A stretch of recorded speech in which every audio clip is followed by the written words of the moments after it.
We all set? We have one more person straggling. Well, they are joining, so it might be something wrong with their computer. I would say you can go ahead and they'll join when their system catches up. All right, I will move to adjourn the law committee. I'll second that. All those in favor signify by saying aye. Aye. Aye. Roll call: Sikansky, Aye. Wysocki, Aye. Rogers, Aye. Romer. Aye. Thank you. All right, thank you. Thank you, everyone. Appreciate it. All right, well, good evening, everyone. We are now back to the open session portion of the select board meeting of the town of Bolton. It's Thursday, March 16th, 7:05, and our first agenda item is to welcome and have a discussion with Senator Robin Kennedy and Representative Kate Hogan. Welcome, Good evening. everyone. Hello, How are you tonight? we're doing great. Do I see Robin here or? Yes, Yes, good Oh, evening. Good to wonderful. see you, my friend. Great. So is the first matter of business, should we begin or? please give us good news. All right, well, we'll start with our senator, I think, as we often do in these things. And see here, I was going to happily defer to my colleague. Please, you're no, you, reading no, your please, body. you. No, I mean, I'm happy to start off by way of introduction and just to say thank you first to the members of the board and Don, town administrator, and your assistant administrator for the work that you do every day on behalf of the community. As I'm new as a new senator and new in the role of working closely with the officials in the 5 towns that I represent, I come every day to appreciate more and more what the members of town governments do to support their town and make sure that they continue to function and make sure that we as your state delegation are bringing resources and hopefully always good news back to you.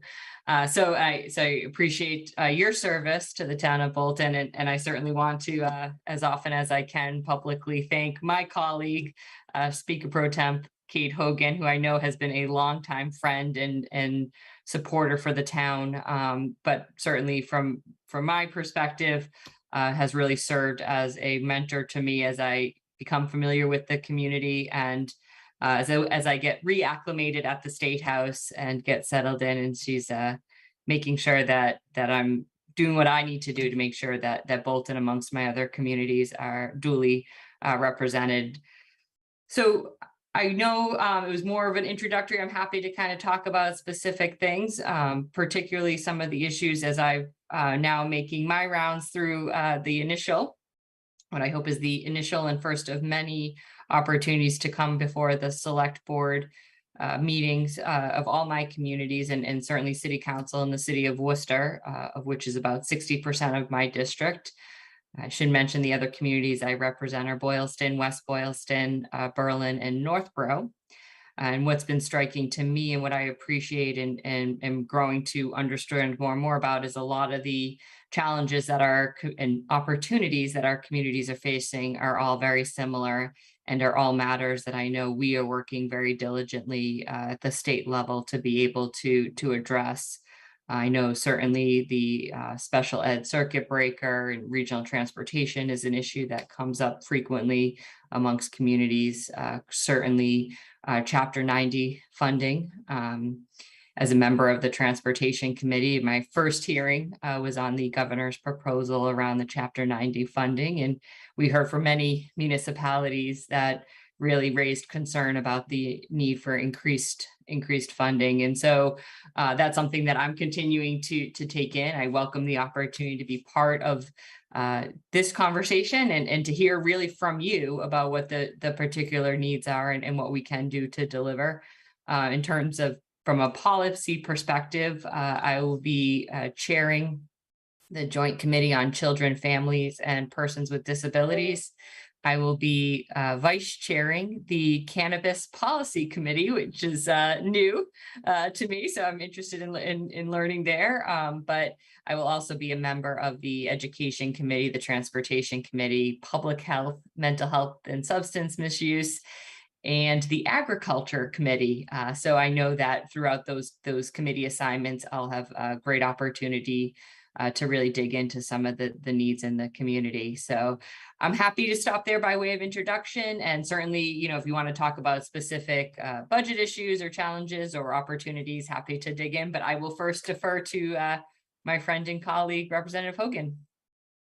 Thank you. And thank you, Senator Kennedy. We did so well in ensuring that Senator Robin Kennedy was elected. I know that she is going to be an incredible asset to the legislature, to the Senate, but really and most importantly to her district. And we're already working together on issues, continue to stay connected. And I know that this is going to be a great venture. So please welcome Senator Kennedy. We're looking forward to the months and years ahead.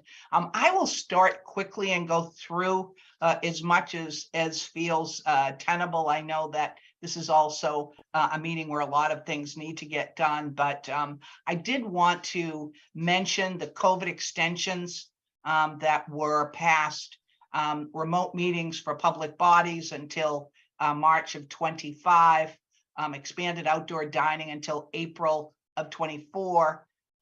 We've actually made remote notarization procedures permanent. I'm not sure if folks know about that.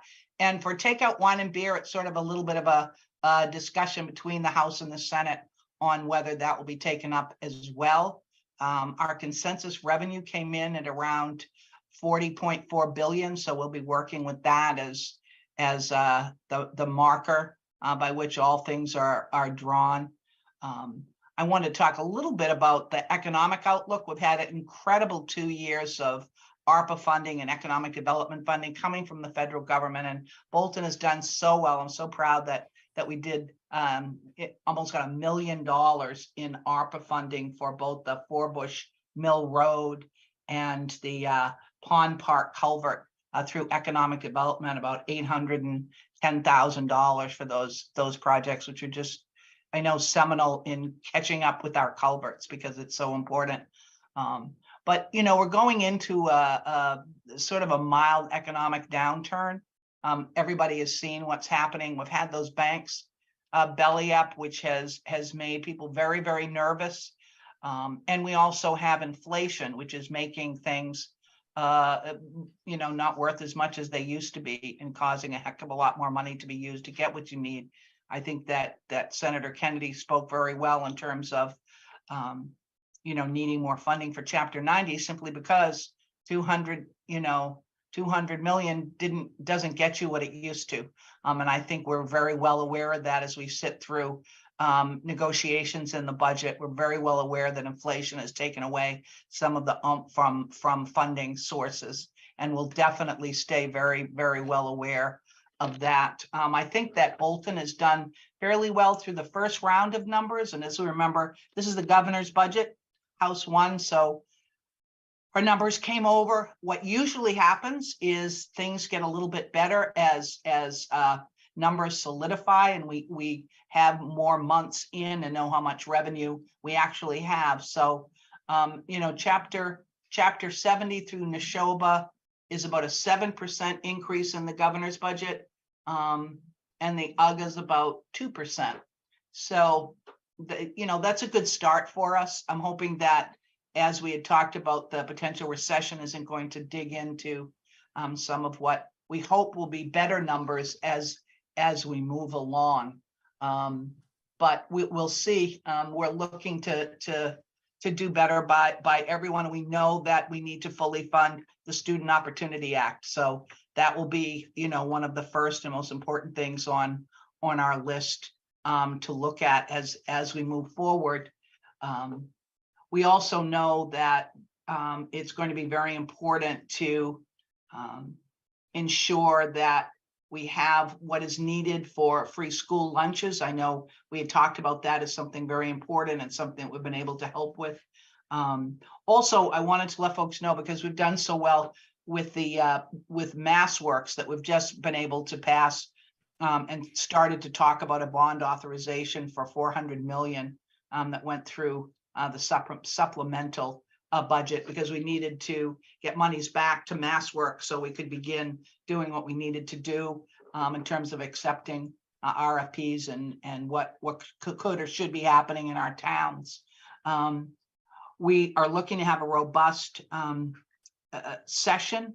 And I know for myself, I have PFAS legislation. It's an omnibus bill that really is foundational for dealing with both remediation, but also the removal of PFAS from our environment.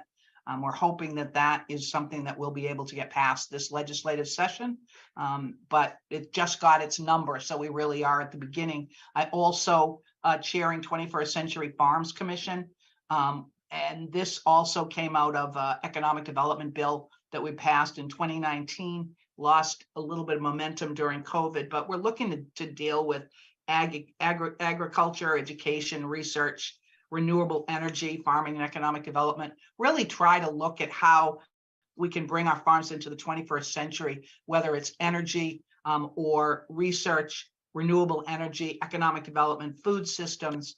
We're hoping that through 7 or so hearings, we'll be able to put forward a report that's going to be helpful to our farmers, and hopefully they will definitely be taking part of it. I also plan on a regional transportation summit. This is also something that the senator is working on.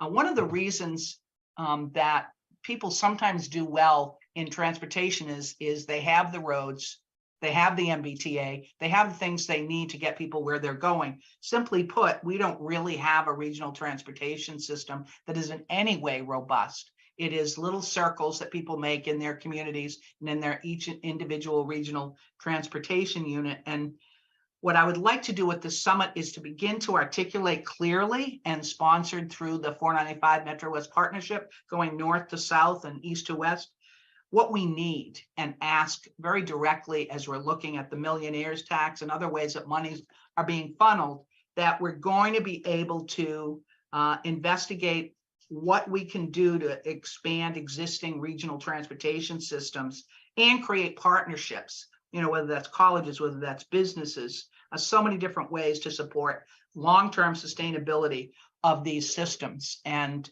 that is something I'm very committed to this session, to be able to, in an articulate way, say what we're doing doesn't work, this would work better. So those are some of the issues and some of the ways that we're dealing. We'll be going into a budget in April. As I said, we've done very well, over $1 million being able to brought back the last session. Those were unprecedented years. This will not happen again, but we were so glad that we were able to do what we're able to do to help with the infrastructure in Bolton. And we even had a wonderful celebration about 14 degrees below zero, and everybody showed up. That's how happy everybody was. Showed up 14 degrees below zero to say thank you, Lori Trahan. Thank you. We're so glad to be able to accept these funds and use them wisely. So we're here for questions. I know, again, I've been reappointed as Speaker Pro Tem, so for my district, that speaks well, and I hope I do well by you. Again, I am so happy to have Senator Kennedy on board and up and running and ready to do what needs to get done. So thank you, everybody, and we're here for questions. No, well, thank you very much, Kate, and absolutely, you have done very well for Bolton, and we greatly appreciate that. You've been a great partner, and Robin, we welcome you. And yes, we have a lot of challenges. I mean, we're finishing up our budget, and always it's the schools with their increases and our limited ability to generate adequate revenue to cover those increases. So we are struggling, and we don't have many avenues for revenue generation. So it is perennially a struggle for us. Bob, you want to chime in on anything? Yeah, well, I'd just like to say welcome to Senator Kennedy. It's nice to meet you this first time, and congratulations, Representative Hogan, on being reappointed as the pro tem. I'll just echo what Stan says. It's a tight financial situation. Any aid, particularly for infrastructure that we can get for capital expenses or culverts or similar things would, we've got fire trucks that are some things we've got to consider in the coming years. But we appreciate your efforts. I know that in both your cases, our town administrator, Don Lowe, is in at least weekly contact with you. We rely on him immensely, and we look forward to continuing to work with you. Absolutely. Yes, as the board knows, I always enjoy working with our delegation. Rep. Hogan and I have a long history together now, and looking forward to a great relationship with Senator Kennedy as well. One question I just wanted to toss out.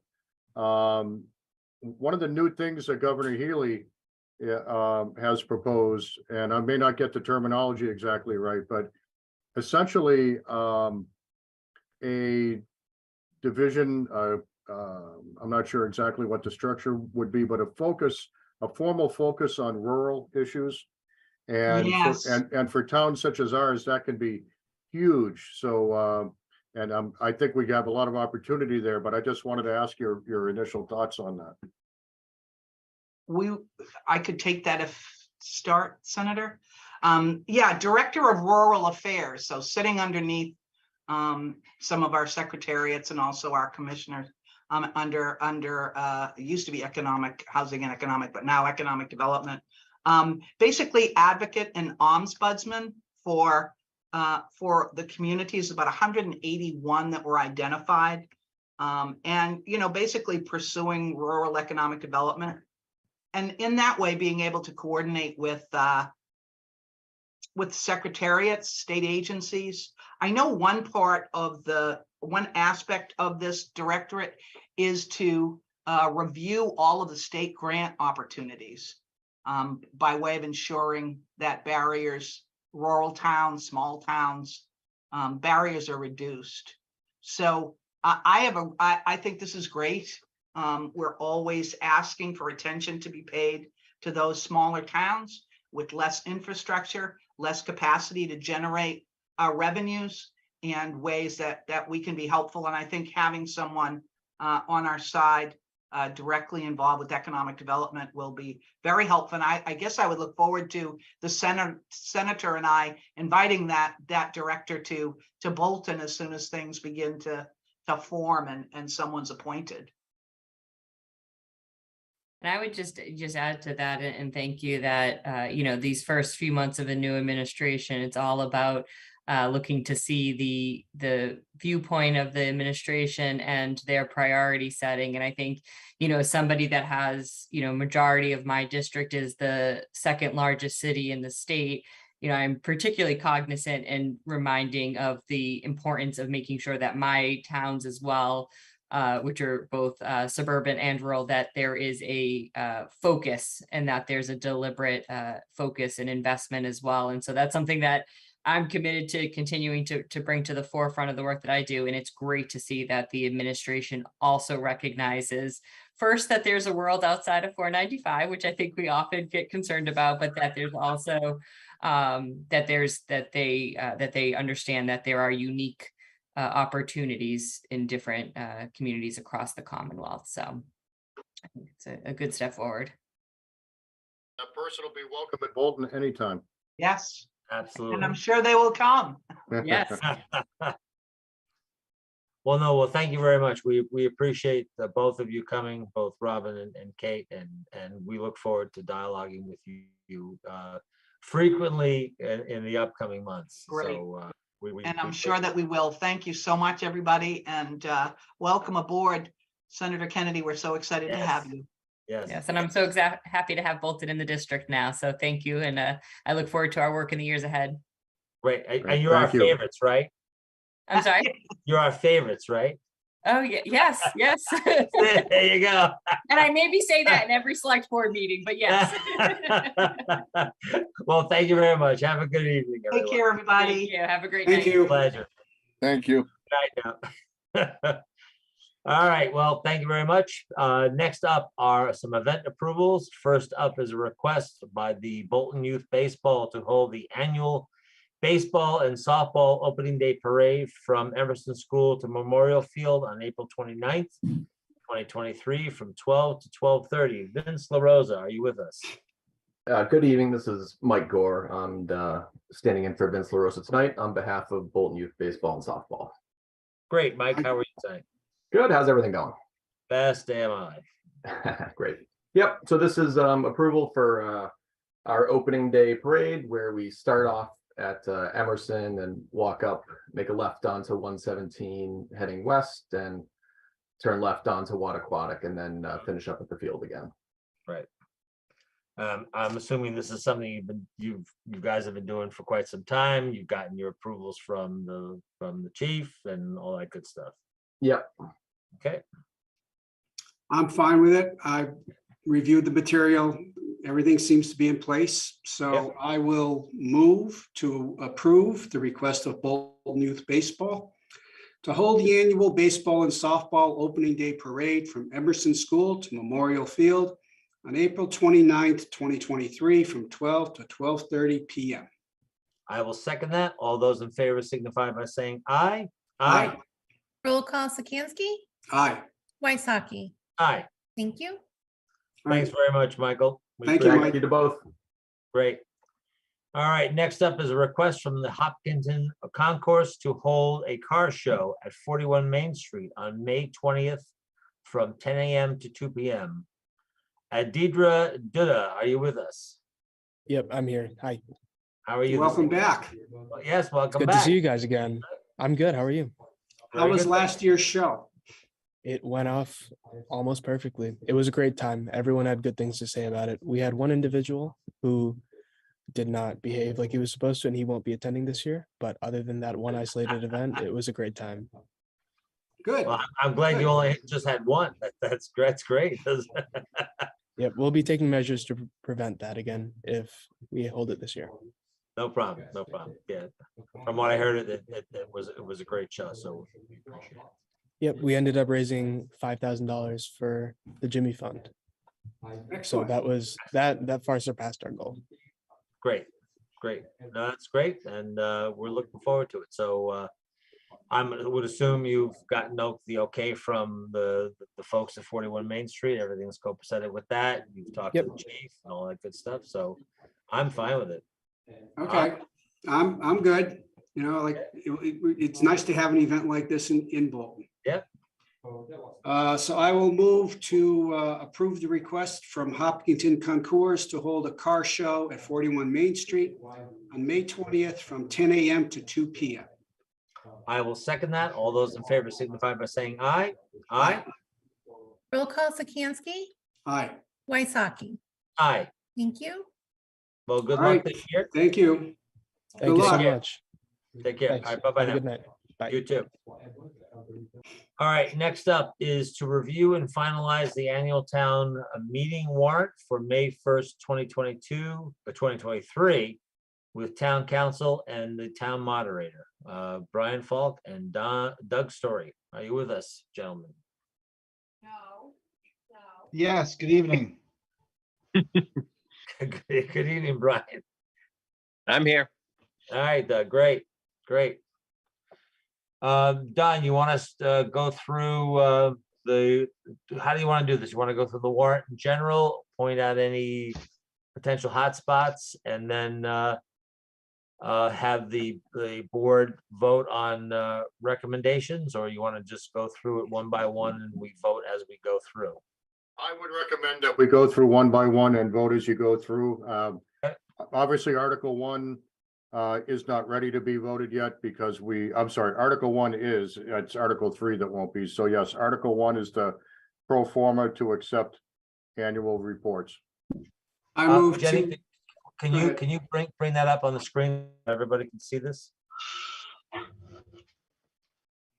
So I move that the Board of Selectmen recommend approval of Article 1.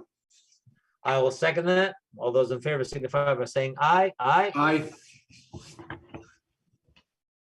Roll call. Sikansky, Aye. Waisaki. Aye. Thank you. Thank you. Article 2, the annual one we have for unpaid bills from fiscal year 2022. And for those watching, those are bills that were not submitted before the deadline.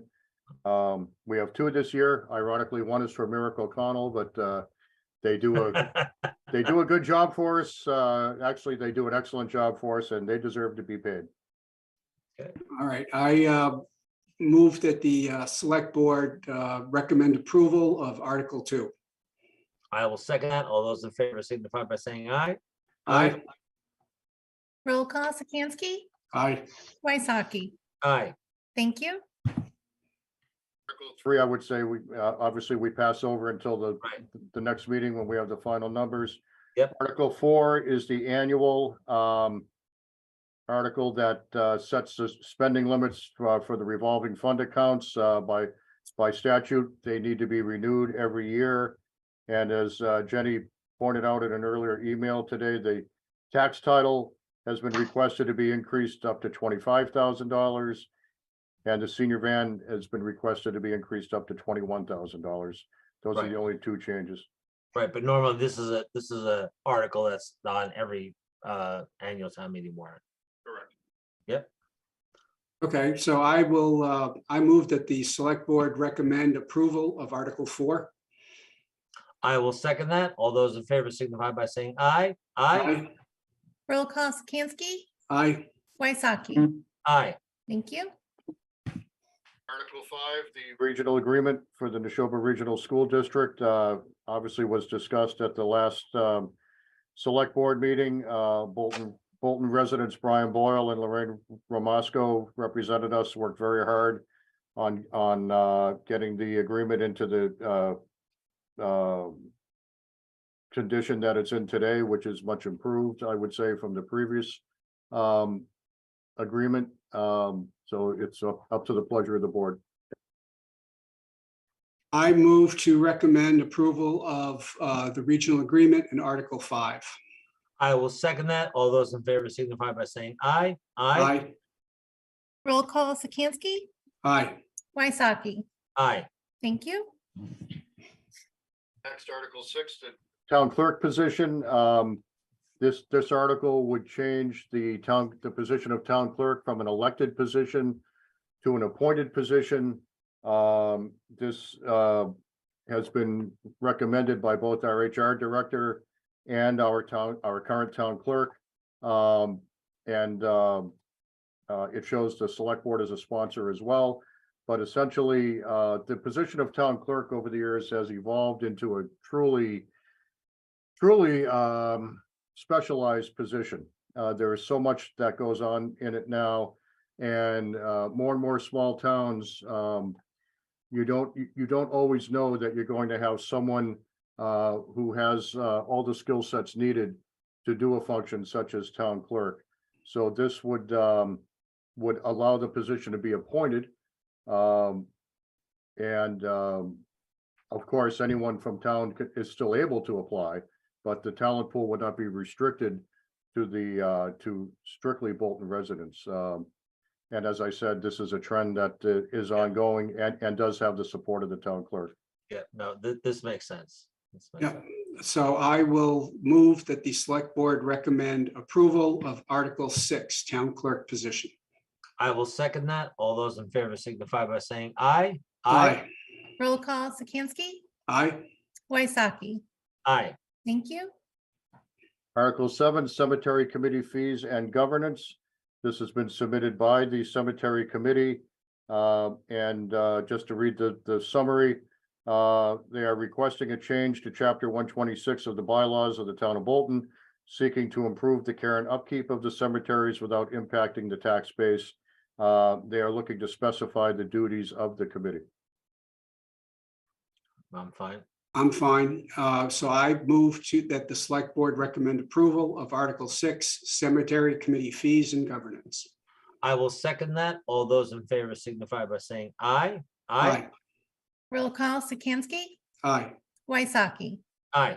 Thank you. Subdivision bond appropriations. If I don't fully explain this, Brian Falk, please jump in and fill in any gaps that I may leave here.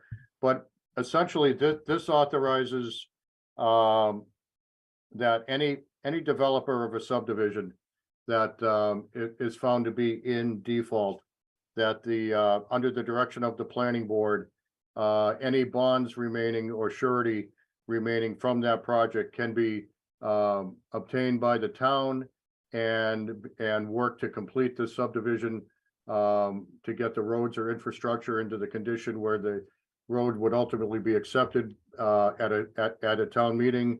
The work would be overseen by the town, and presumably or hopefully the surety or bond would be sufficient to complete the work.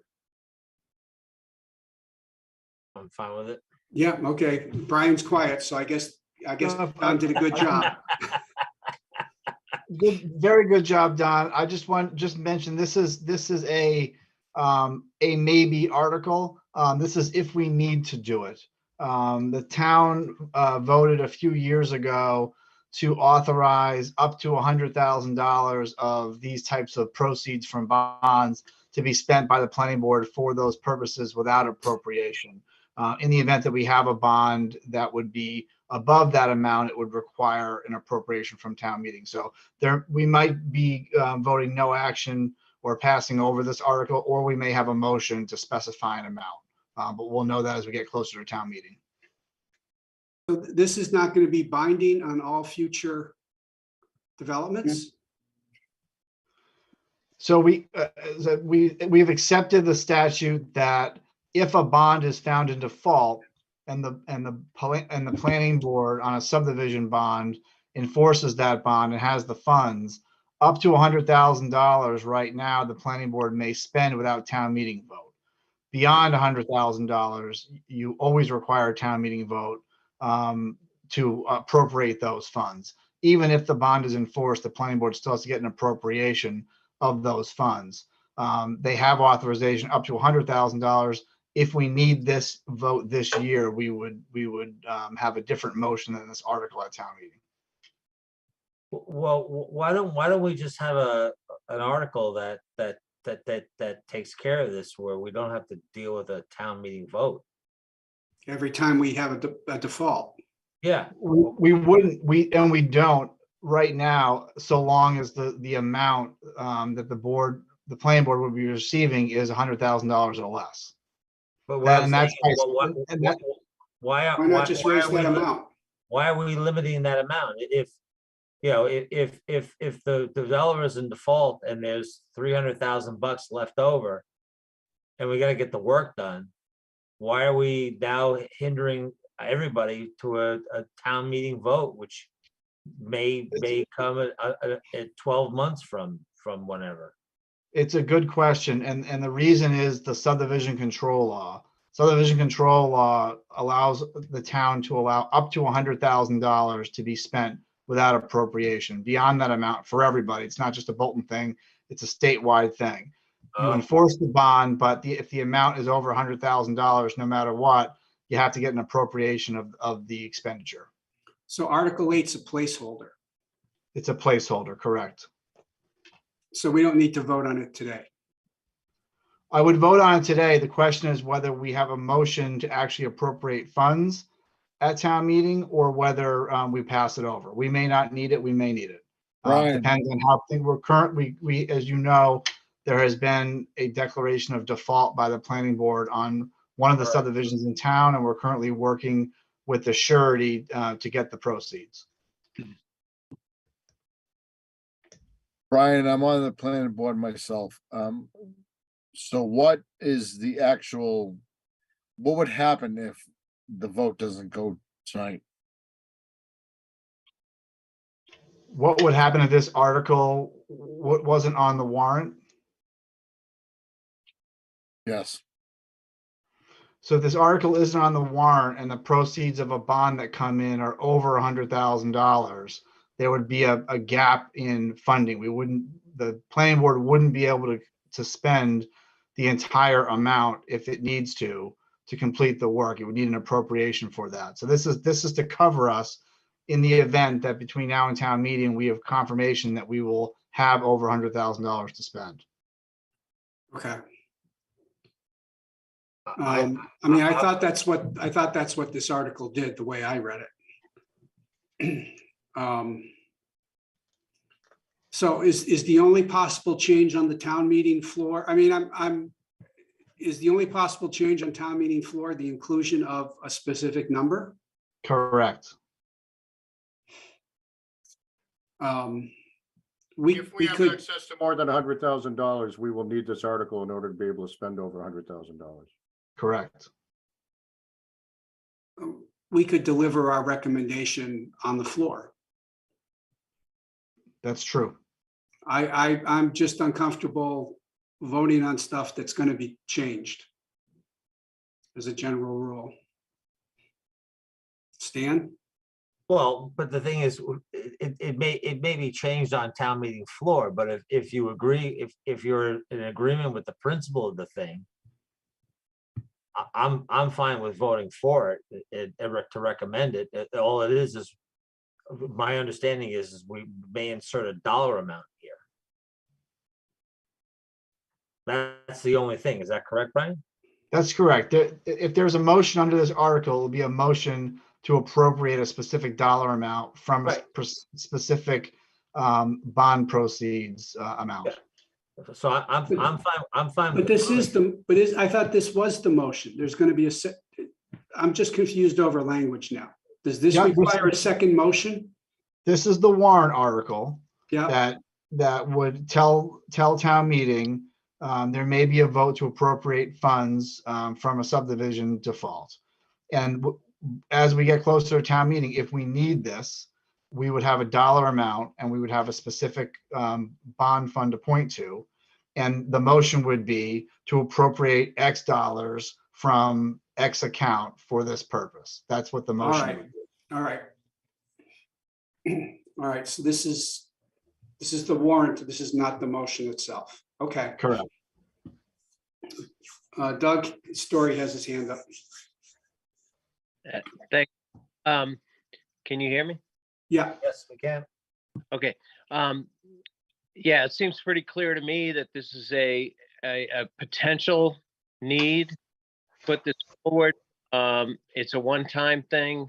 I don't see any not to approve it tonight. If it turns out we don't need it, then on the floor of town meeting, we can take action to change it. Okay.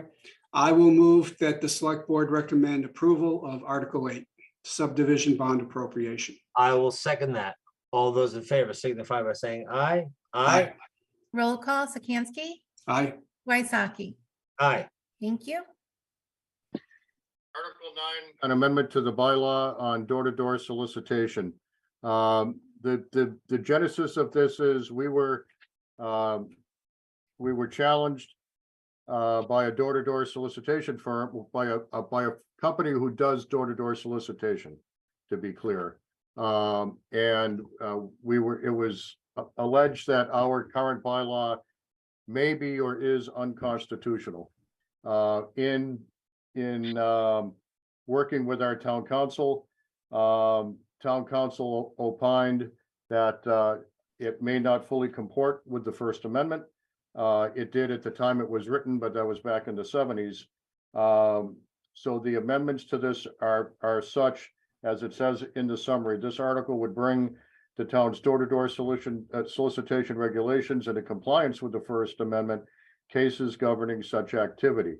And it's a multi-page article. Obviously can't read through the whole thing here, but we would attempt to, well, we would put some hours in place within which people would need to would be allowed to do door-to-door solicitation, and people would also be able to opt out. So there would be an opt-out list, and there would be a mechanism for people to sign up for that, which would be provided to any door-to-door solicitor. So any address on that list, solicitors would not be allowed to go to that address, and if they did If they did so anyway, they would be in violation of the bylaw and subject to fine. All right, Don, I think those last 2 points you made should be included in the summary. I don't think the summary provides any answers to the questions people are going to have. I mean, you can read this, but if you're don't have a perspective on the history of it, you're not going to really understand what this means.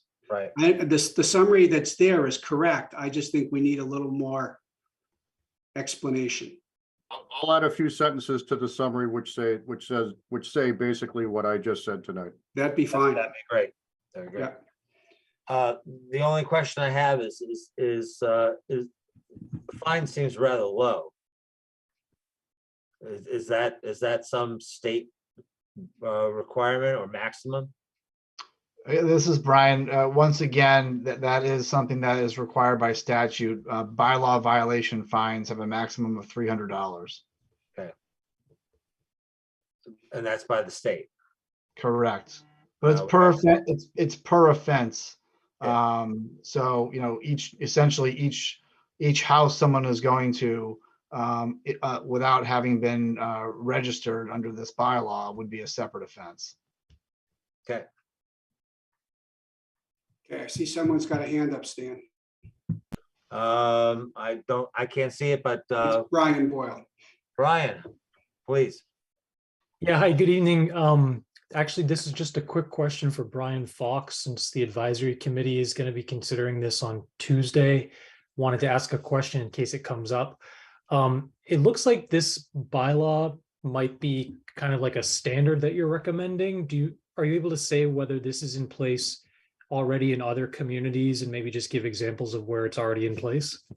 Sure. This is modeled very heavily from the town of Clinton bylaw on a similar topic that we worked on with that town a couple of years ago. Within the last, I think, 4 or 5 years, it was approved by the Attorney General. So we're comfortable that this would pass muster with the Attorney General. We'll still get the multi-page warning about these types of bylaws, but I don't think we have any issues with the actual provisions of our bylaw. Our current bylaw flatly prohibits this activity, and that has been clearly found to be unconstitutional. So what this bylaw does is requires that those who want to engage in this activity have to register with the police department, and there's a clear process for the police department to take in the applications, a short period of time to turn them around, and a clear standard by which they would deny someone an application to do door-to-door solicitation. Got it. That's really helpful. So it sounds like Clinton's been reviewed by the AG's office and it wasn't a big problem. So this is a tested approach. Correct. Got it. Thank you. Stan, do you have anything else? No, I'm fine with it. All right, in that case, I will move that the select board recommend approval of Article 9, amending the bylaw on door-to-door solicitation. I will second that. All those in favor signify by saying aye. Aye. Aye, Roll call, Sikansky, aye, Waisaki. Aye. Thank you. Right, next, Article 10, special act to acquire DCAM properties. This is actually legislation that was drafted by DCAM attorneys and submitted to us. It's essentially a home rule petition where if the town votes in favor, it begins the process where the town ultimately may acquire 1 or 2 parcels that abut one another on Forbush Mill Road. DCAM has declared these properties to be excess. Parks and Rec have expressed an interest in one that may allow for another field, potentially not positive, but potentially some additional parking. The DCAM has been told that this property would be used for passive recreation. So the first step in the process, well, the legislation was submitted to us. I submitted it in turn to Brian Falk, who reviewed it and made recommended edits.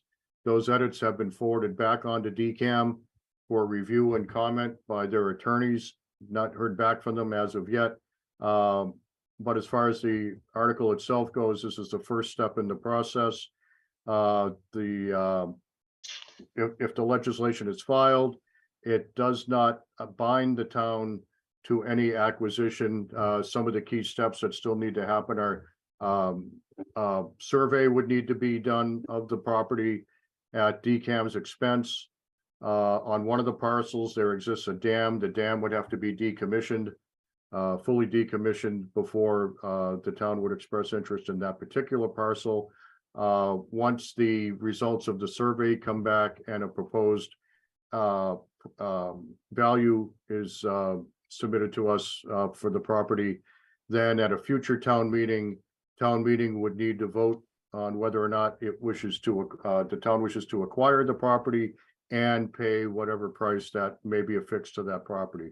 So we've got more steps to come in the process. This is the first step.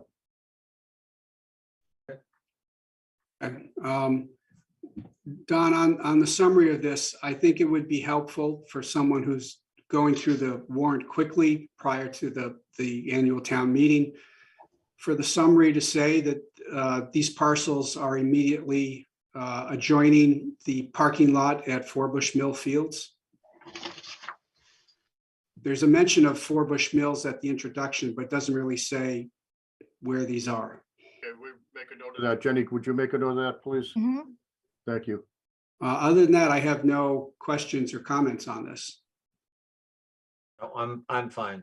All right, so I will move that the select board recommend approval of Article 10, which is acquisition of special act to acquire DCAM properties. I will second that. All those in favor signify by saying aye. Aye. Roll call, Sikansky, Aye. Waisaki. Aye. Thank you. Okay, Article 11, and I made I changed one word here, but it's an important word. And it just goes to show, no matter how long you look at something, things don't always jump out at you.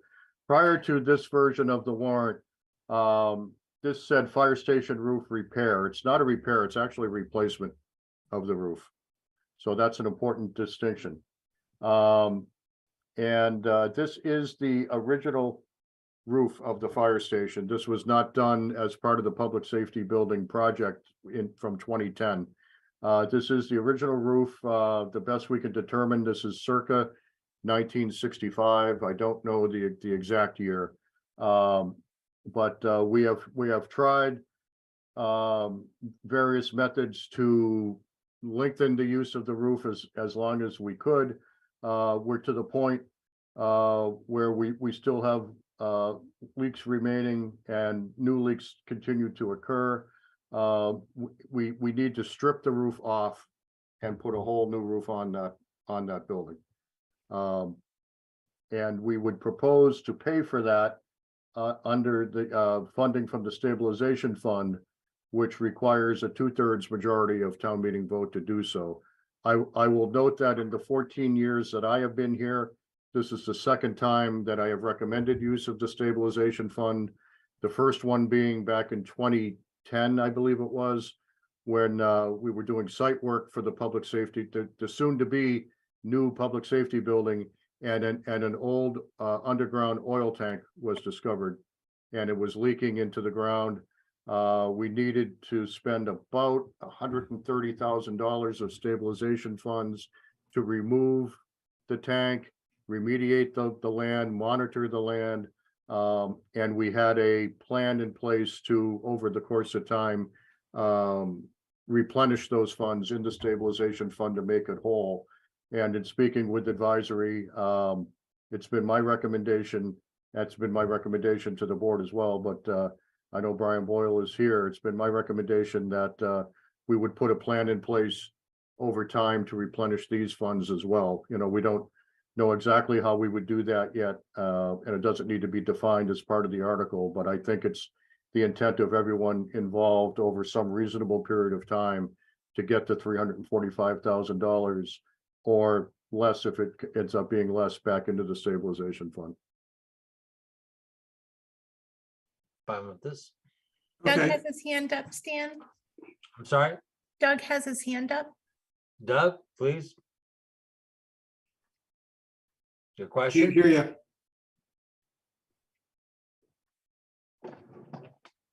Hear me? Yep. We can hear you now. Okay, so when I read this, I got the, I would say, misconception that the brand new roof failed. And what I just heard Don say was the original roof failed and remediations have failed to correct it. So I think it's really important that the summary says that, which would change it to the original roof from 1965 has failed. You know, remediations have not corrected it, and now we need a new roof. So- That is what the summary says, Doug. Yeah, but you know, Don, most people think of the fire station and public safety as the same building. Well, which is why I specifically said fire station and I referred to the existing original roof at circa 1965. So anyway, the point I'm making, Don, is that I think if you just tweak that a little bit, no one would see any problem with the fact that a 1965 roof has failed. It sounded to me like a 2019 roof failed, and that would, you know, that makes people upset that, you know, it was only a few years ago. So that's just my thought. I just wanted to throw that out there. Thank you. Well, then I would suggest if we're going to do that, I should strike. I'm not looking to, I don't know that we need to add anything. Maybe I've got too much information in here.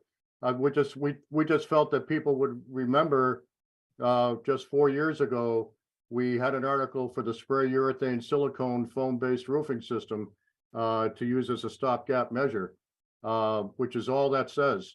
We put it on in 2019 over the existing original roof. I would say in the summary, you need to specify the existing original fire station.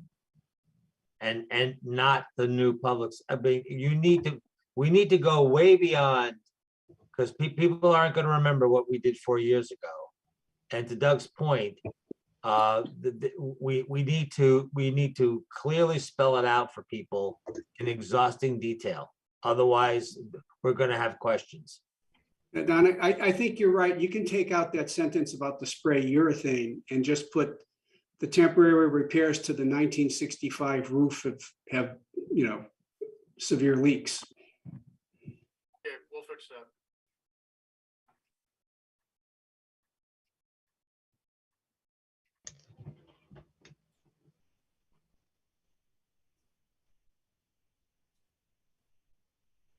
Anything else?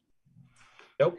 No, I'm fine. So I will move that the select board recommend approval of Article 11, fire station roof replacement. I will second that. All those in favor signify by saying aye. Aye. Aye. Roll call Sikansky, Aye. Waisaki. Aye. Thank you. Okay, Article 12, fire engine 1 replacement. This is to acquire a new fire engine at the cost of not to exceed $949,000. To read the summary, engine 1 is the water supply truck for fire incidents. The vehicle also serves as our mutual aid vehicle as part of the state mobilization plan. The vehicle's had a major pump malfunction and needed a complete pump rebuild. The truck is 25 years old. It needs to be replaced. This is a 2/3 article because this is a borrowing article, and this will also be on the town ballot for approval as well because it is a borrowing article. All right, I might take out the second and third sentence there about the efforts to repair it. I think it's distracting from the purpose of the article. I understand it's information, but I think it's distracting. Okay. Now, you're talking about the end of the first paragraph, Bob? Recently, the vehicle had a major pump malfunction and needed a complete pump rebuild. The parts for the pump are now more difficult to find due to manufacturing phase out. If we needed more, price will greatly increase. Take out those two sentences. Okay. Yep. Very good. Doug has his hand up. Doug? I'm going back and forth between unmuting. Again, Don, I'm not trying to micromanage here, but I think after the first line, engine one is a water supply truck for fire incidents. This vehicle is 25 years old. I would put that right there.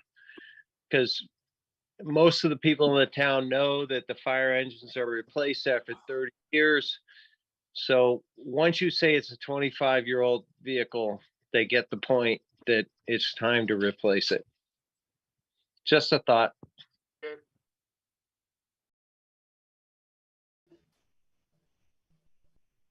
Okay, so I will move that the select board recommend approval of Article 12, fire engine number 1 replacement.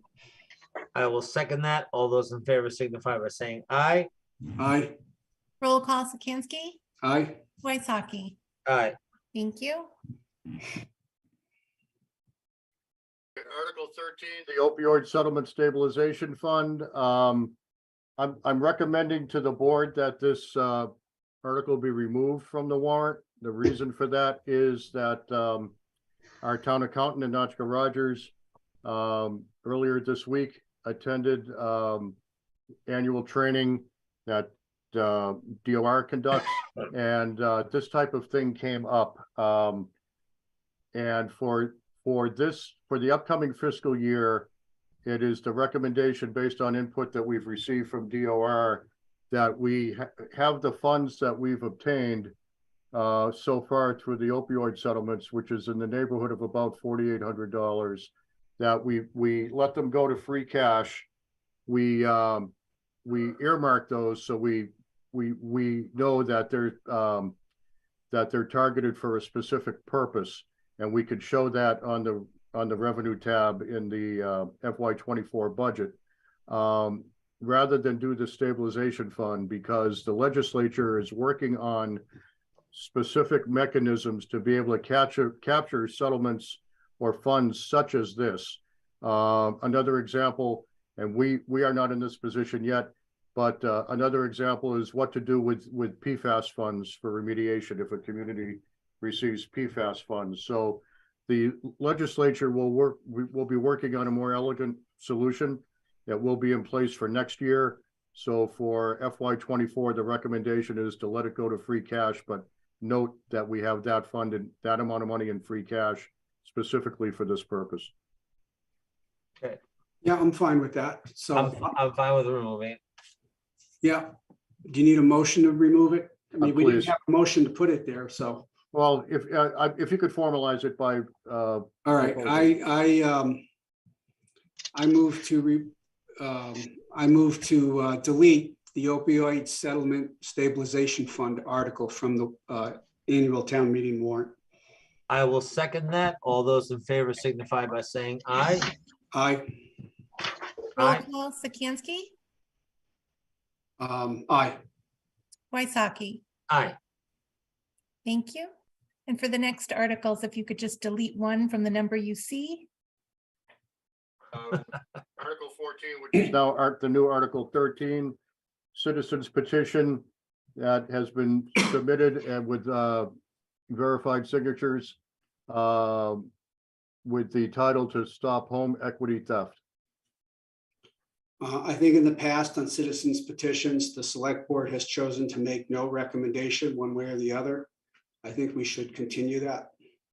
Yes, yes. Should we vote on making no recommendation? You have in the past. You All have in right, the I'll past. make a yes. motion that we make no recommendation on Article 13. Second. All those in favor signify by saying aye. Aye. Roll call Sikansky, Aye. Waisaki. Aye. Thank you. And Jane, will you be in changing case- the font to make that a little bit bigger? well, Stan, I was just going to explain, in case anybody had that question. We have not received the electronic file for that yet. So, so what has been done is it's been scanned the way it was submitted to us. So if we do receive the electronic file, we can do that. But right now we're unable to edit it. Okay, that's fine. Then it stays the way it is. That's fine with me.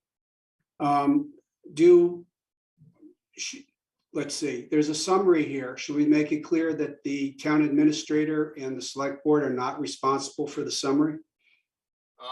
We really don't comment at all. We take a citizen, any citizen's petition, literally the way it's submitted. Okay, And in our format, we did say summary, see above. There it is, but no, citizens petitions are taken literally the way they are. okay. Okay. And then Article 15, the pro Right. forma. Sorry to interrupt. Brian Boyle has his hand up. Yes, Brian. Yeah, I'm sorry to just go back to Article 14. This is, maybe this is premature, but it was just a question about at town meeting. I imagine there may be voters who have questions about some of the laws that are referenced in the petition. And I know that the town the town takes the petition as it is, but would town council be available to address any of those questions? Because I guess I have a reasonable concern that we might be in a position where residents are asking for some information about the legal effects of what's in this petition. And I don't know whether we should take steps to at least have some answers prepared. Town council is always present and at town meeting and will be fully prepared to provide any appropriate information. Okay, thanks. You need a motion on Article 15 or the new Article 14? Yes, the authorization of town Okay, election, yes. I'll make a motion to authorize the town election on the new Article 14. Second, All those in favor signify by saying aye. Aye. aye, Roll call Sikansky, aye. Waisaki. Aye. Thank Uh, you. Thank you. So, Just 1 second, going back to the DCAM article, is Yes. someone from DCAM going to be presenting anything? we will find out. I don't know yet. Okay, thank you. Now that we're through the warrant, I'd just like to make a couple of comments. I mean, this is, as we go through the evolution of the warrant every year, this is one of those examples where, you know, in politics, people always say the two things you never want to see how they're made are laws and sausages. And you definitely get to see how the sausage is made with the warrant because we go through so many versions, so many iterations. Tracking it is extremely difficult. And I just want to say that Jenny has done an extraordinary job juggling all this, as has Brian, who catches our edits as they evolve and reviews them and makes them coherent. So I can't say enough about all the work that Jenny and Brian have put into this warrant. So will there be a nutritional statement on the warrant indicating the ingredients that comprise the warrant? There are some things you're better off not knowing.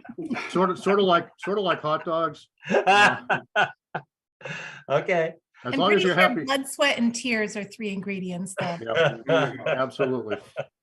Absolutely. So I just wanted to say that. So if you have no other questions, that's where we stand with the warrant at this time. Great. Well, thank you very much.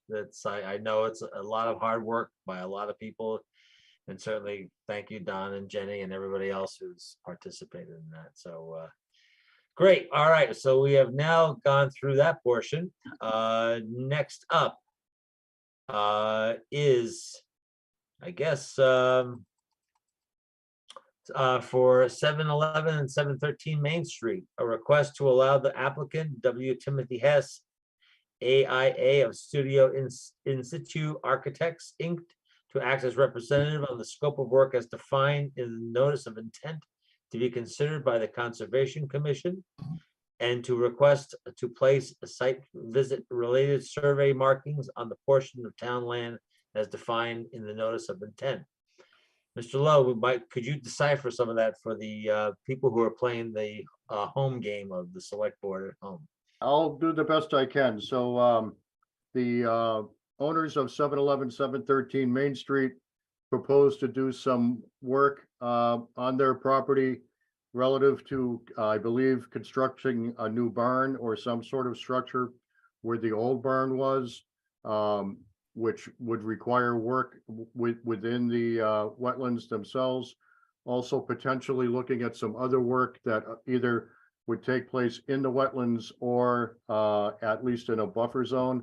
So one of the steps that needs to take place is they have submitted a notice of intent or plan on submitting a notice of intent to the Conservation Commission. Rebecca can clarify where they are in that process, but the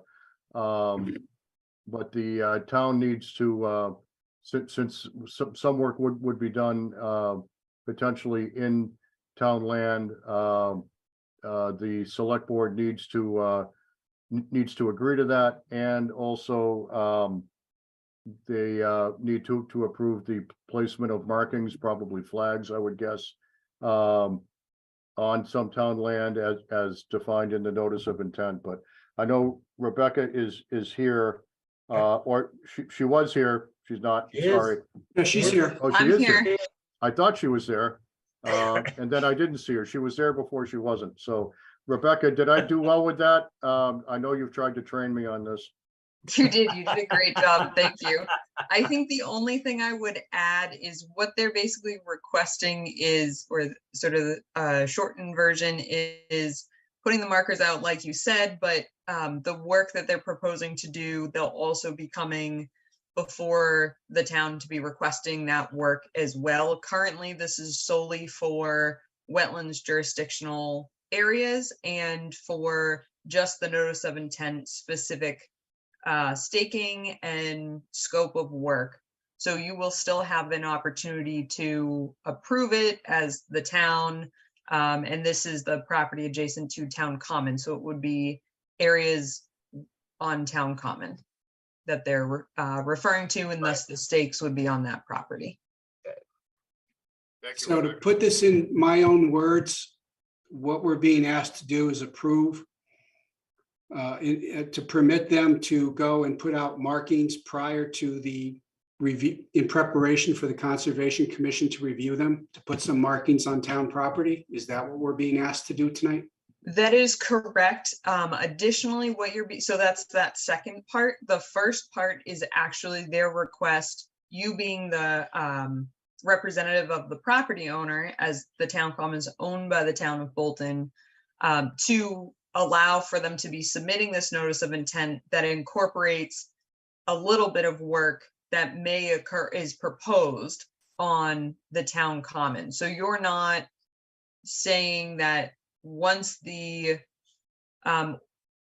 commission issues a decision, whether that's a denial or an issuance of an order of conditions, excuse me, you're not saying you're for or against whatever work is in that. You're just saying you accept that they're submitting this notice of intent and acknowledge that there is work incorporated in it. That's typical. So we saw something similar over on a recent project for what's known as 580 Main Street in that project. So the property owner had to just provide a signature on the document saying, we understand and we're aware that they're filing this notice of intent that has some scope on our land. It's a little bit different there, obviously, because they're doing more work and it's split up, but that's basically the intent. So think of it as a property owner signature acknowledging the notice of intent submittal. Okay, And then the second is the surveyed markings authorization. Does that make sense? yep. Okay. Yeah. I don't know if my motion will make sense, but what you said made sense. We'll just make a motion on what she said.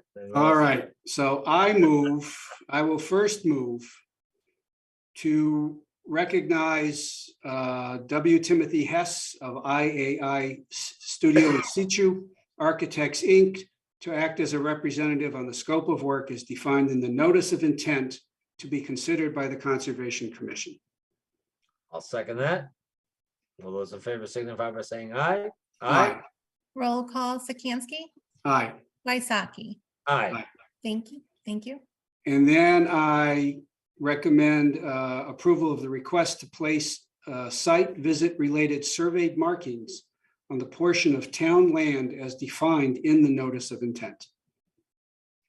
I will second that. All those in favor signify by saying aye. Aye. Aye. Roll call Sikansky, Aye. Waisaki. Aye. Aye. Thank you. It looks like a very exciting project from the documentation you provided for tonight's meeting. Yep. Looks good. Great. You Well, need thank you anything very else from much. us? Anything else? Rebecca? I don't need that, to be clear, that's 7/11, 7/13 meeting, All but right. I This, think that will be sufficient for what they were trying to accomplish, so yes. Sounds thank you. good. okay. Sounds good. All right. Well, thank you very much, everybody.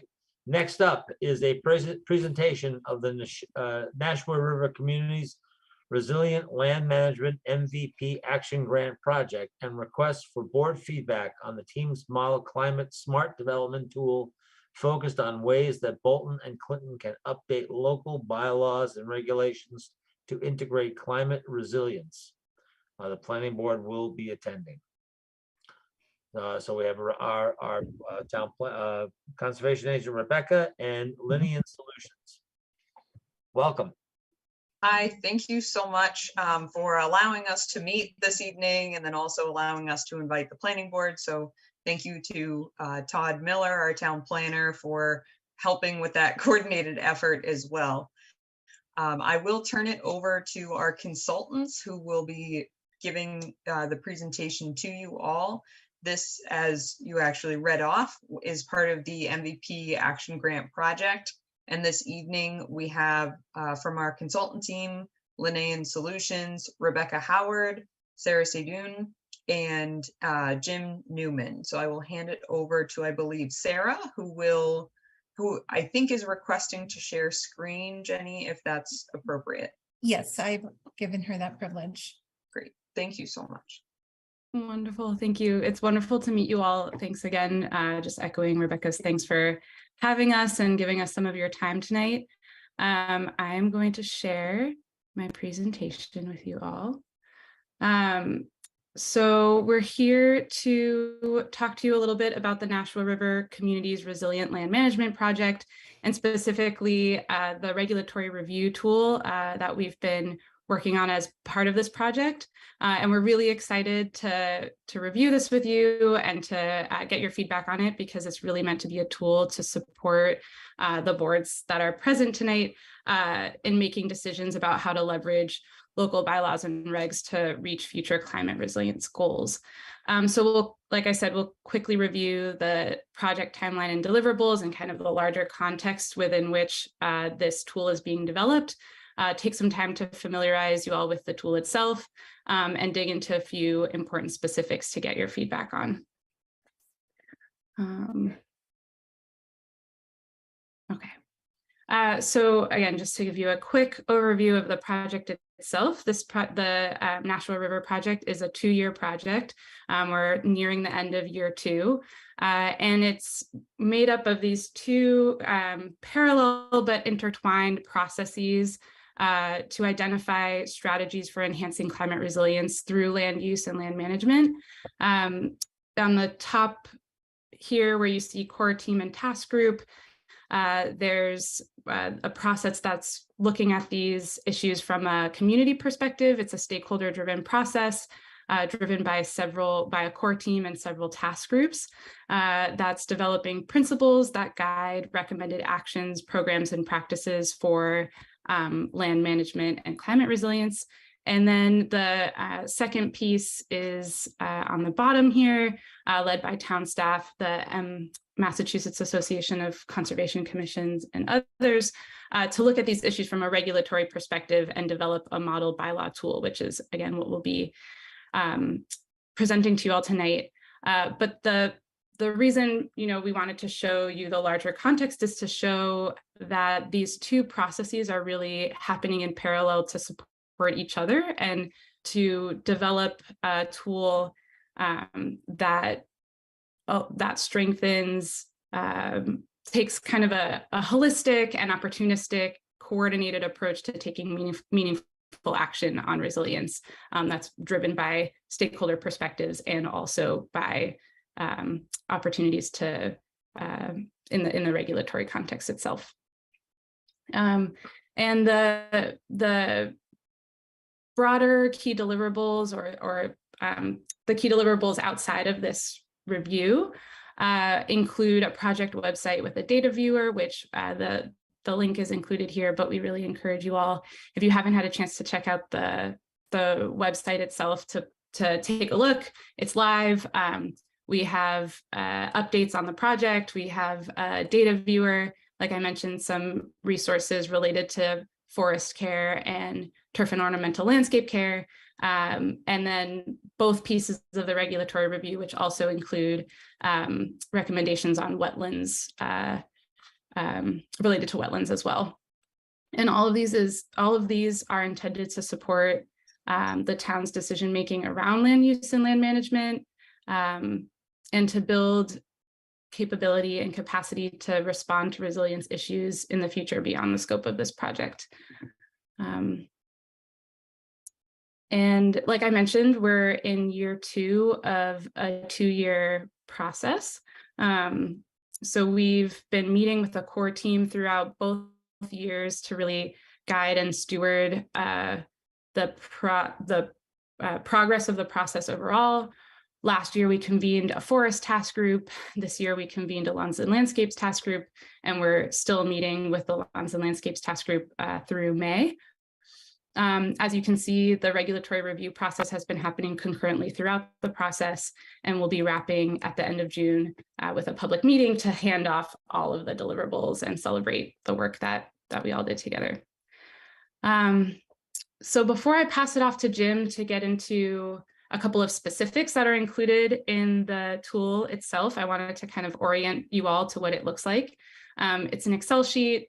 It's categorized in several different ways, but I'll back up for a second and mention that in order to kind of identify all of these opportunities and strategies to update local regs and bylaws, we looked at local regs and bylaws in Bolton related to development, and also relevant plans and regional priorities from MVP to identify, like I said, opportunities to update local bylaws and regs to integrate climate resilience. And so we didn't want to just hand off a really long list. We wanted to make it a little more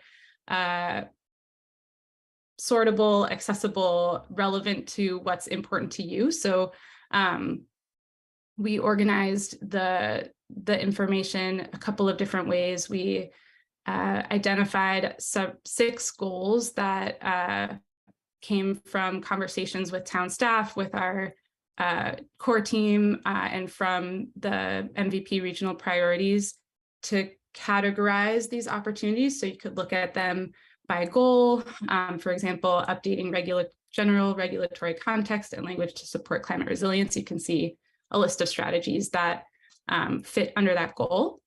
You can also look by opportunity for impact, where a high opportunity for impact means that making updates will create significant changes and benefits over time related to resilience. And then if you, since this is an Excel sheet, if you were to kind of scroll to the right to the end of the Excel sheet and look at the second to last column, it's titled Massachusetts Examples. And there will be several examples hyperlinked that you can look at that from other municipalities or towns in Massachusetts that have already implemented some of these updates. And this is just meant to be a resource for you to see accompanying supporting examples if one of the strategies interests you and you would like to implement it in Bolton. So that's all available in the spreadsheets that we sent to Rebecca. Hopefully you all had a chance to see them. If you haven't, you will get a chance to see them. But with that, I'll pass it to Jim to review some specifics. And I kind of tried to zoom through this so we also have time for you all to ask questions of us and chat through this a little bit more. But I'll pass it to you, Jim. Fabulous. Great to see everybody. Thank you for inviting us to this meeting. Really appreciate the time. And there are a couple of things that are probably worth saying, sort of in addition to what Sarah has said. One of them is that the goals that are driving this, like shown here, goal 1, to update general regulatory context and language to support climate resilience, come out of both conversations, but also the work of the town. So previously, the MVP Community Resilience Building Workshop, some master planning documents, as well as conversations with town staff and various other constituencies in the town. So the goals come from the work that you have already done. And the whole idea here is to support the goals of the town and in going ahead and reaching the things that have already been stated. So we did a little scan of, not a little scan, a big scan. It was reasonably comprehensive scan. Rebecca Howard here has done a lot of this work and of what's happening in town zoning, in other bylaws and development bylaws and some of the development guidelines to understand what exists and then what was in the way of achieving the goals that you have stated. And so that's what this is about. It's about, okay, here's ways to support the goals that you've stated. Up to you to decide which things you think are really valuable and you want to pursue, and which things you think are like, that's great, love it, forget it. So we have a couple of things that from our perspective are either really valuable or kind of no-brainers. This one falls in the no-brainer category. In a number of cases in the zoning bylaw, it would be valuable to include climate resilience in the purpose statements of the zoning bylaws. So an example is right here in Article 1, but there's about 10 of them, and you'll see them listed in that spreadsheet. To incorporate long-term sustainability and climate resilience and carbon mitigation, in other words, reducing carbon emissions, as part of the zoning bylaws overall purpose, and zoning is widely recognized as a tool for these aims. There are some links that give you some examples of that. We're not going to write the examples for you. It's really not our place. It's your place. But this is a very easy way to set up the town to be able to do these things in the future and provide the foundation for those actions. Next slide.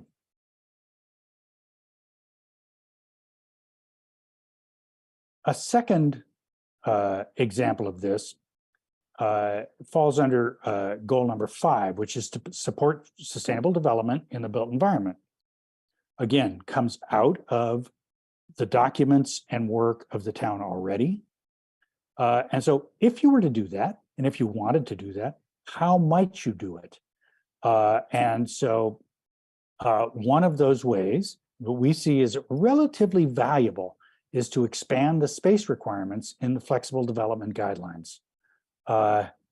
So in this case, section 250-14, the zoning regulations for farmland and open space and planned residential development, the strategy might be to eliminate the special permit required for that and combined with clear standards to ensure the provision of amenities consistent with overall town goals.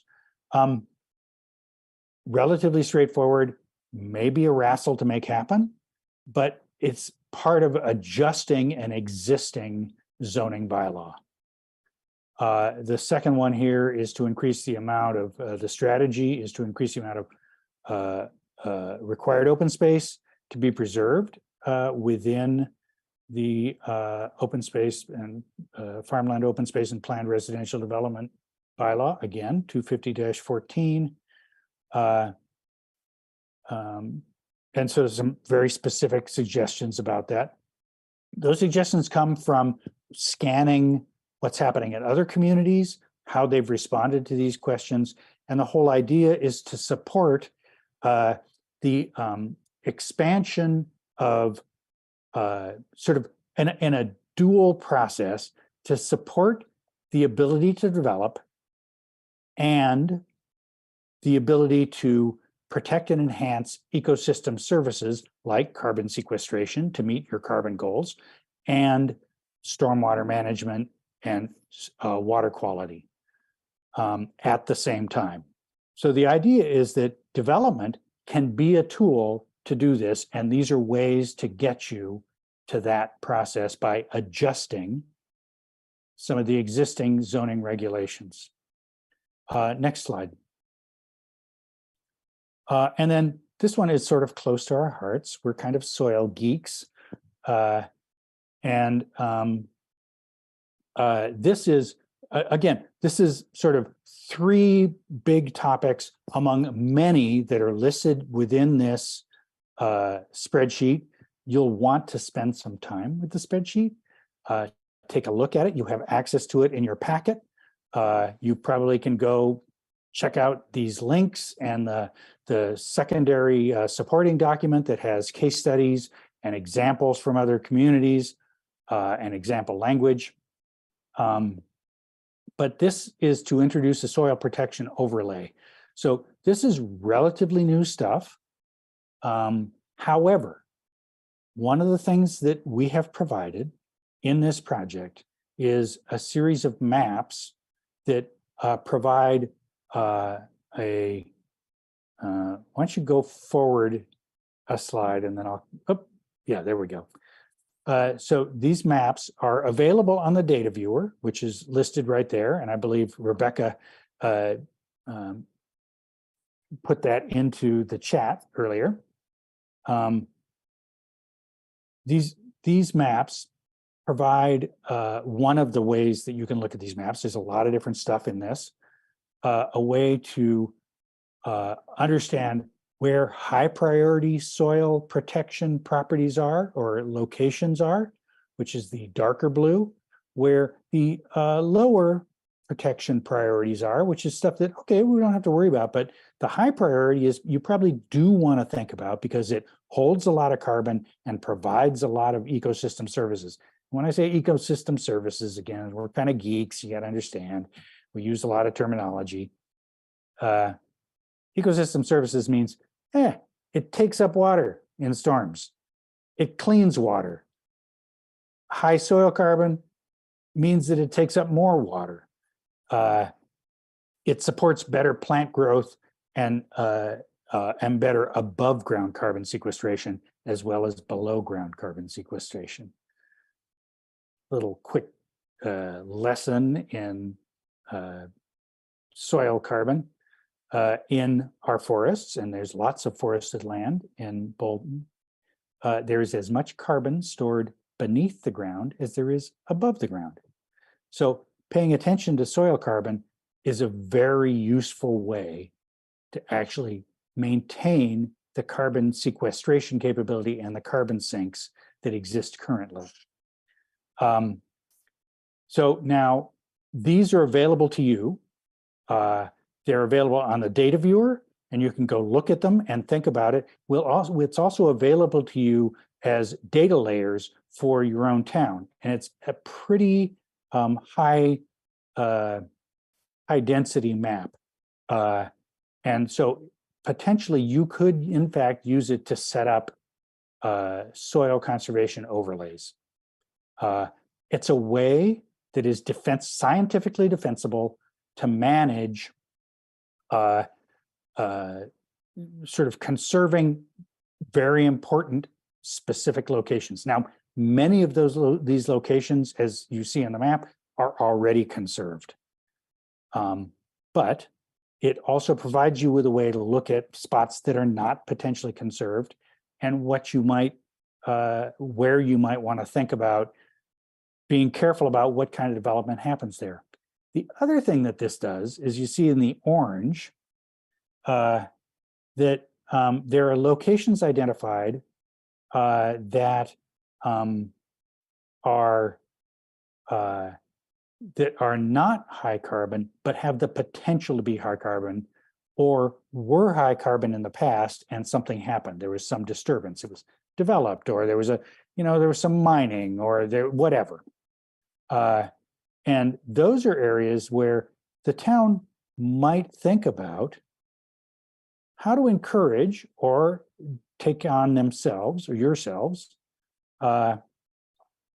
actions to restore soil carbon and planting in those spots. So it gives you a kind of a view as to like, okay, what do we want to do where? How do you handle this? And then in the pink are areas that's like, those would be great areas to develop. Low priority soil carbon, not a ton there. Go for it. This is the place to do stuff. So why don't you go back to Okay, so concept of the soil protection overlay is it allows you to set goals and to then enforce them. Now you can move forward into the next one. And so here, there's some examples of where this has happened. And this is there's a linked in this document is linked in the spreadsheet is links to this secondary document that provides all of this supporting information that allows you to really dive deeper into the process. Right,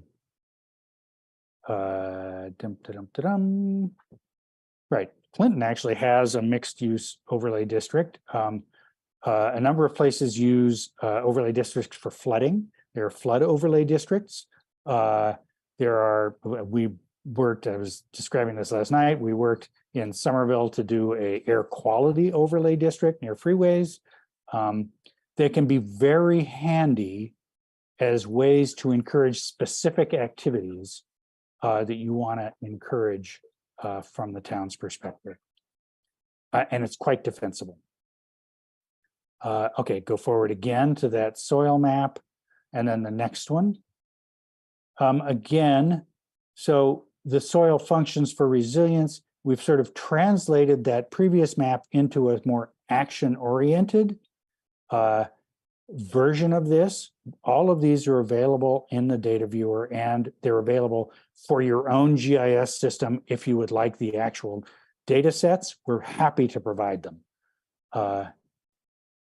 So there's 4 different categories. There's high function and carbon rich. There's average function. There's degraded but high regeneration potential. And then there's highly degraded. So you'll notice that in Bolton, there's not a ton of highly degraded locations.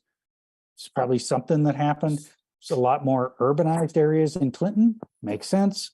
But those are areas where while they're pretty degraded, and so it's not like yeah, okay, it's going to be easy to increase carbon. They are places where you might consider intensive intervention. For example, something like a forest project where you plant an intensive forest in some spot to regenerate the ecosystem functions that place once had 100 years ago. So, okay, that's a lot of talk. I'm gonna just for a moment say, Rebecca Howard, is there anything you'd like to add to that? No, you both did a great job covering all that. Thank you. Great. So this is an opportunity for you to ask questions and to indicate which things that you've heard here make sense to you and resonate and might be something that you might pursue over the next few years. And maybe there's some things you're like, I don't think so. We're not going to do that. Forget it. Some of these things listed in the spreadsheet are bylaw revisions or zoning revisions. Some of them are guidelines that are really in the purview of the planning commission. Some of them are other kinds of bylaw regulation. So I'll stop. No, thank you very much. It's greatly appreciated. Yeah, I think yeah, perhaps taking a look at some of the bylaws and maybe making some adjustments to that. Whether or not I saw some of the things where making phosphorus the sort of the standard and increasing the amount of conservation land may have some issues with developers who are trying to maximize you know, even with phosphorus, that they're squishing as best they can the rate of development, the number of homes. So we need to look at that. But those are all good things to take a look at. Yeah, hopefully these can help to align the master planning process with the sort of resilience goals out of the MVP community resilience building process with some of the other more recent goals of the town. Again, our goal is not to tell you what to do. Our goal is to provide the information so that the town and the town bodies can make the decisions like, all right, these are the things we said we cared about. Well, this stuff might support that. Yep. Bob, any questions? No, it was very comprehensive. The thing that occurred to me is, Rebecca posted the website in the chat, but the chat's not available to someone who's viewing this recording after tonight. So where on the town website would someone go to find this information? That's a really good question, Bob. Thank you. So actually, if you go, I believe it's under the select board. So if you go under current projects on the town website, I believe once you're on that page and you select Board of Selectmen or Select Board, I believe it's under that list of projects under sustainability or sustainable practices. I don't know if Jenny can confirm that or not off the top of her head, but the other way you can get to it is through the conservation page. It may be under current projects as well, but if you go to the conservation page, there's a link on the left-hand side that says climate adaptation. So when you select that, it will list multiple links to our past MVP projects, and it will also link to the current project as well. Good. Yep. And then to note as well, they mentioned the public outreach events. I do try to keep those on the calendar and keep the link with that as well. So you may see something like that come up within the next couple months. Very good. Great. I'm wondering if anybody from the planning board has any questions, if they're still with us. Rebecca, I could just quickly say that if it's not there, I believe it is on the select board current projects area as you described, but if it is not there, I can certainly get it up. Thank you. Thanks, Jenny. Yeah, I think the planning board obviously is very interested in this, but it's going to require a deep search into the recommendations, the specificity of the recommendations. And we are looking around to what other towns are doing. Case in point, Harvard is potentially at this town meeting going to propose a open space residential development bylaw that looks at a pretty wide range of things that, based on the last 3 years of conversation with the developers and residents, provides pretty much best practice for both developers and residents to both preserve the environment, get carbon sequestration, maintain rural character, as it were, but at the same time allow in aggregate a more dense residential population, which is an interesting combination of things that normally aren't viewed as very consistent.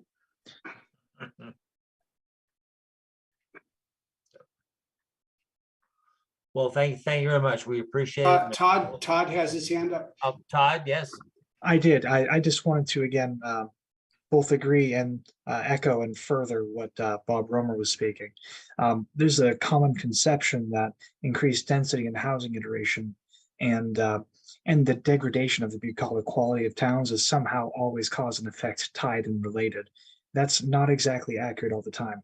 If done with a bit of nuance and some thoughtfulness, you can get as much of the best of both worlds as possible. You won't get the full loaf of bread on both, but you can get well more than half on each end if you do it with a bit of careful thought and quality research. That's all I would like to add. I'd just like to add to that, Todd, that hopefully the soil carbon mapping can provide tools for just that purpose, right? Yes. Sort of science-based tools that allow you to look at things and make, sort of make judgments based on real information. Exactly, sir. It provides some really, really usable quantitative data that allows us to base and kind of create a foundation for a strategy and a plan set, promise not intended, for that kind of action. But no, I'm very much keen on exploring these ideas, not just alongside Bob, but alongside creating a more future resistant Bolton in terms of housing policy. I did have a quick question about the just that recommendation on removing the special permit for phosphid. Could you talk a little bit more about that? Like, I mean, when we review a phosphid, it's a pretty deep dive of everything. Do we lose oversight, if we remove the special permit? Like, is it that much of a benefit to have that be the default? Yeah, that's a great question. I don't know, Jim, if you want me to jump go on ahead. that a little bit here. Sure. So again, this spreadsheet is a resource for you. There's strategies and proposals first and foremost. They're not concrete, as Bob said. You guys are already digging through those resources. So trying to make it in one location as concise as possible is the goal, along with the other things reflected this evening. Regarding that particular item though, the intent's not to remove any regulatory authority or oversight or review process, but rather make that part of the standard. So instead of someone presenting a conventional and the phosphid, they're just bringing forward the phosphid, and that's basically the intent right away, instead of providing that other opportunity. And Jim, if I'm misspeaking, please let me know. But that was the way I had read it, and that was, I think, the intent, along with things like what Bob was relaying, is if there are other types of development that don't meet the phosphid criteria, maybe taking away that conventional, but adding in those other options as potential, so that you have that ability to review and go back and forth with the developer, but you're also not directing them towards something that really may not align with the town's goals in terms of climate resiliency, and then in terms of some of the other things that I'm sure will come out of the master plan as well. I think that's a great description. Rebecca, you want to add anything to that? No, that was a great description, and just sort of the tool can be used, or this strategy can be used to incentivize that type of planning and decision making, but it's really town specific and how your town deals with these issues. So if it feels like that is an important step in your process, like Rebecca was saying, this is just like another way to make this come first and foremost. Yeah, you'd have to come up with a different type of determination of how many homes or lots you have phosphid, because the way we do it now is we use what the normal zoning is for a conventional lot. And based upon the property, the developer has to do a conventional plan in order to determine the maximum number of lots that would be, or the homes for a phosphate. So we'd have to come up with potentially some other standard to determine that if you're eliminating the conventional plan altogether. Yeah, and I think that's a great point, and it may be that there's enough experience with it to be able to say, okay, this is going to be the logical numbers. It may be that there's not, and there might be some mechanism. I was thinking about this with the soil overlay thing that I was talking about, and there's sort of two approaches, and they relate to this. So I'm not being too obfuscational. One approach is to say, okay, look, here's the map, here's the deal. This is what it says. You have this much, in this case, you have this much property, this much, even though it may not work or whatever in that, you have to actually do the layout, but you have this much property, it says this much, okay, there's your number. The other approach is more like a wetlands regulation where to a soil overlay, where you say, okay, well, you're part of this overlay, you go flag it and do a little bit of testing and flag it and figure out where actually that boundary is. I don't, the flood overlays work both ways. I've seen them in both ways. I've worked with them in both ways. But in that second way, it's like, well, okay, you might have to do some analysis to figure out, well, how many units is relevant in this situation. Right. It's obviously easier to have something that's more prescriptive, or at least easier for the developers, which you don't want to stop, right? I mean, you want to encourage people to do things. I think, Stan, the note that you made is very important. I'm certainly aware of that, about the comparison to the phosphate and the conventional, but I think that's good feedback for consultants as well as they're finalizing this information, because some of the strategies may become not very relevant to the town because we need certain portions, or we need a new comparison point or a new standard. And then maybe the suggestion is providing that potential new standard versus saying, just get rid of that. So that's just a really good example of what kind of feedback we're definitely looking for on this project. Right. Well, thank you very much. This has been great information and certainly an eye opener for us. And we'll take the information to heart and we'll work with the planning board and see how we can make adjustments to the better. Fabulous. Thank you for your time. Thank you very much. Appreciate your time this evening. Thank you. Have a good night. Have a good Good night, evening, everyone. Take care. Bye-bye. All right, well, next up on our agenda is the town administrator report, recommendation for the use of class action opioid settlement funds. Don, you're on, please. Thank you, Mr. Chairman. So I pulled some of the staff together to kick around some ideas. We've got about $4,800 right now, which in the scheme of things is not a lot of money. So we had a couple of meetings, had both chiefs, had Lisa Dion, Jenny, myself, and what we came up with after a couple of meetings was, if there is a way that we could safely and efficiently dispose of sharps and make that available to the public, that would be a really positive thing. Chief Legender did some research for us and discovered a device that actually does that, would crush, sanitize, and the like, so that we could very safely dispose of the sharps. The challenge is that the cost of doing that, or the expense of even leasing such a device, is more than what we can do on our own. But I feel as though it is ripe for a regional collaboration with one or more area towns. So I've reached out to a couple of colleagues. I'm working on whether or not they are interested. So I can't give you specificity as to what towns yet because I'm still working with them. But the concept of what we'd like to do is we're all pretty excited about it. If we were able to do that, we think we can provide a service that's not available to the town right now.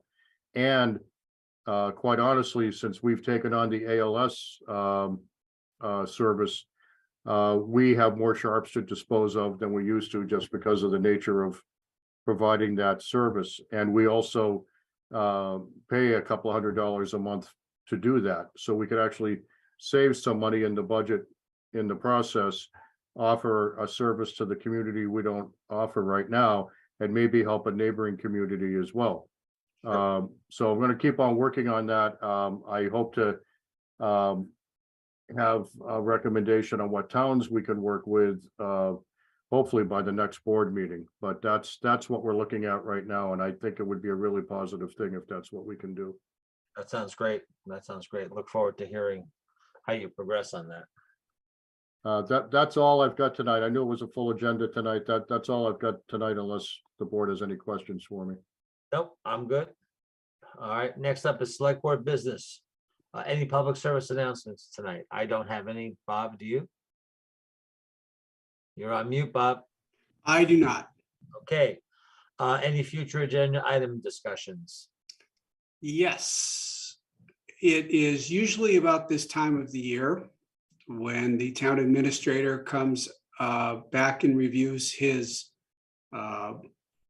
specific project goals that were assigned to him last March or thereabouts. And the selectmen begin the process of doing their annual review. So I would like to get that started. And if my memory is correct, that usually starts off with the town administrator going over his progress on the prior year's goals. Okay, that's fine. We can do that. Perhaps we can, would it be sufficient to wait until we get past annual town meeting to do that? Ask the town administrator. It's fine with me. Yeah.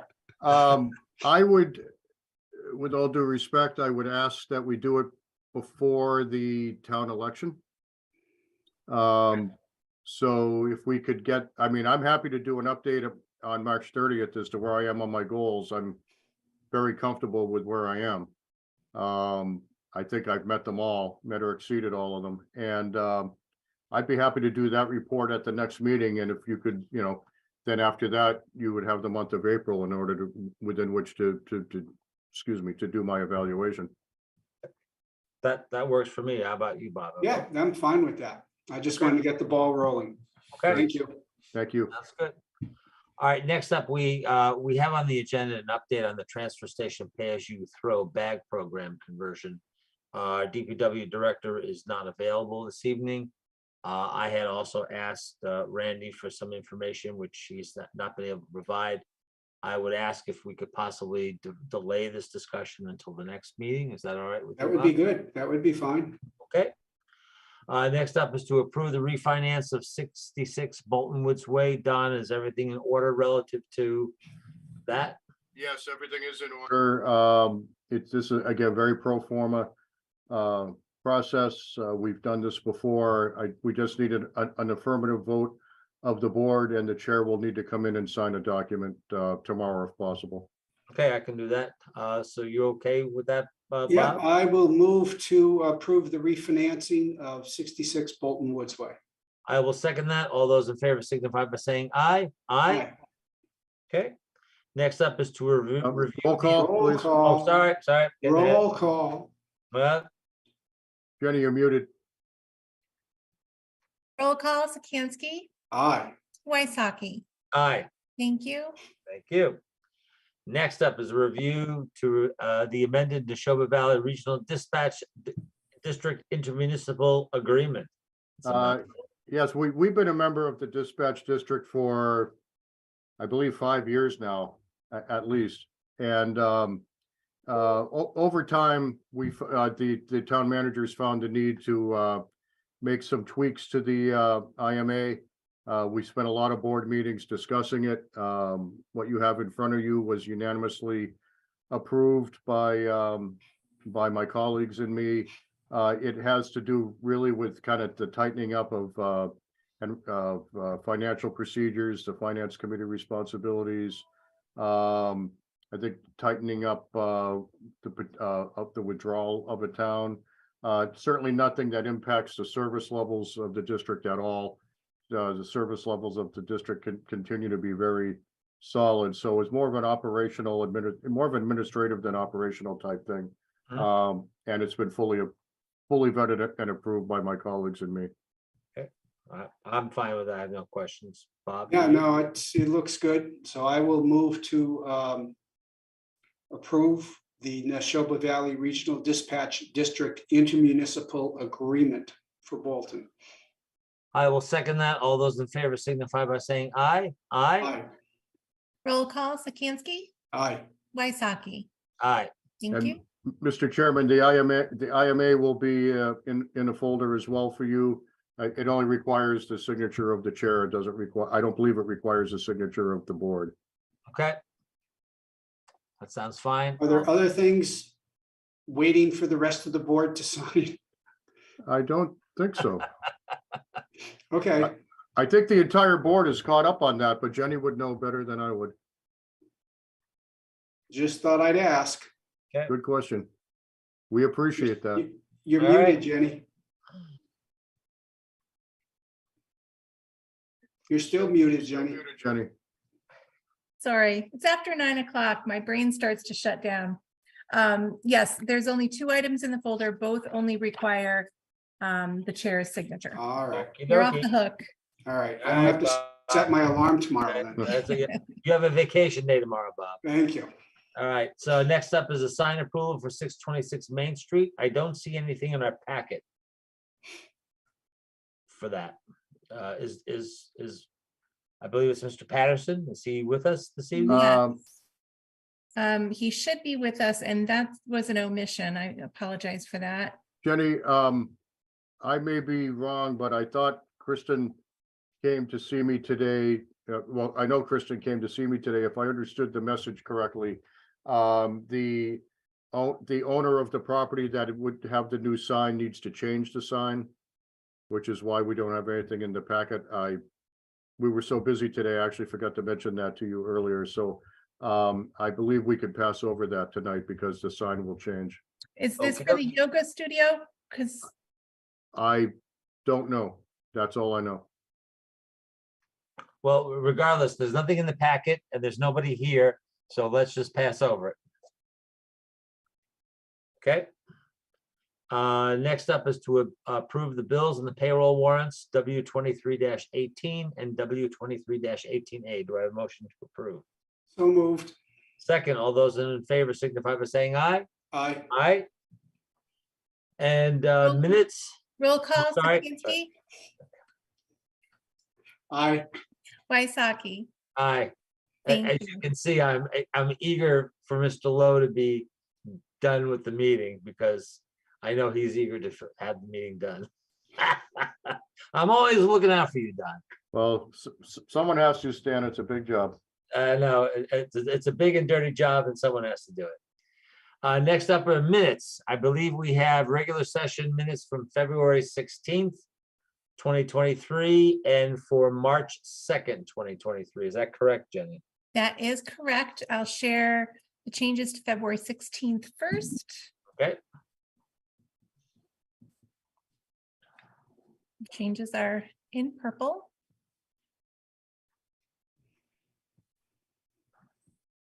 I think that was it. Okay. Yeah, that was it. All right. All right. So I move to approve the oh, we still gotta look at March 2nd. Okay. Yeah, let's just look at both of them. We'll And let me get those. Those are March 2nd. And share.